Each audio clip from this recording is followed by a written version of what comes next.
Hello, welcome to the channel. I'm Barely Tactical, or Sean, or whatever. I'm going to keep this short and sweet because the idea is these are going to be very short videos on a specific faction in Immortal Empires, Total War, Warhammer 3. If you do find them helpful or useful or enjoy them in any way, do feel free to do all the stuff, you know, like, comment, subscribe, things, stuff. Let's crack on. Okay, so having a look at the Exiles of Khorne and some of their unique mechanics. They have a unique currency called skulls. Now, the way you obtain skulls, you have the harvest skulls post-battle option. You can send your army into skull piles. Yes, there are literally skull piles on the map that you can just make them wander around and, you know, pick them up, because that's not at all weird. You use the skulls for the skull throne option when you have defeated settlements. And that's pretty much how you manage to get hold of them. Now, what you use them for is, well, a fair amount of stuff, really. All tech has a skull cost on it. So when you look at the tech tree, everything will cost you a different amount of skulls, so you're going to want to be grabbing them as much as you can. On top of that, you also can spend skulls to activate the skull throne. Now, this gives you campaign movement plus 15% after raising a settlement. Income from post-battle loot is increased by 25%. Construction time is reduced by 1 for all buildings.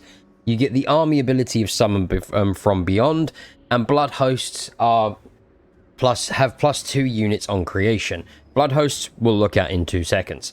So you get a summonable army, well, not a summonable army, but you can summon a unit of Bloodletters in a battle, and you get generally just, you know, make your army perform that much better by sacrificing skulls to Khorne, which is pretty damn nice.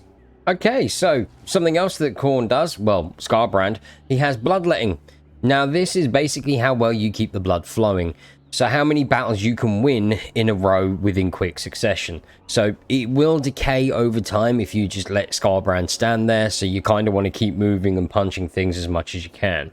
So currently, at the beginning, when you have 0 to 2 battle victories, you have upkeep minus 5%, growth plus 25 for all provinces, casualty replenishment rate plus 1% for all armies, Khorne corruption plus nothing for the local province, and global recruitment duration is reduced by 1.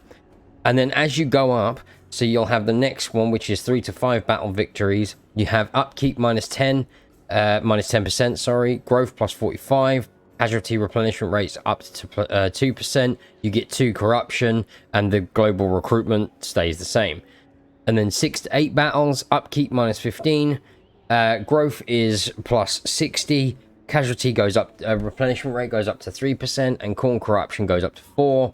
And then 9 and over is upkeep minus 20%, growth plus 70, casualty replenishment plus 4%, Khorne corruption plus 6, and global recruitment drops down to minus 2, which is quite nice. You can really sort of chuck out units relatively fast.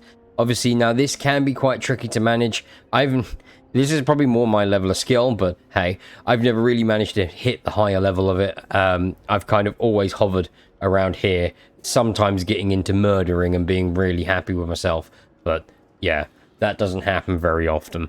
Okay, so just quickly to show you what the whole, you know, Blood Host thing was. You can see I've just captured a settlement, and it gives me the options of occupy, sack, not suck, that's weird. Skulls for the Skull Throne, which generates 1,000 skulls, or Blood for the Blood God, which gives us unit replenishment of plus 10%, and then summons a Blood Host, which is this army cannot recruit or exchange units with other armies, and it will take damage over time, but its survival can be extended by fighting battles. Winds of Magic Power Reserve plus 10 per turn.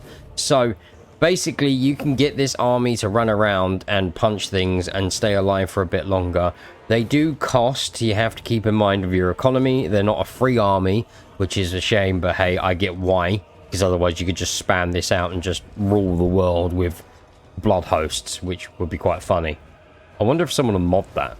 Another thing I forgot to mention is how Khorne corruption works in this. It's quite interesting. Basically, you want to go around raising settlements, right? Which is, you know, you're thinking, but I want to settle things. I don't want to keep burning everything down. No, you do. You really, really do. Over time, the settlements that you have raised, you will be putting in Khorne corruption into them. Once it reaches the maximum, that settlement then becomes yours anyway, free of charge.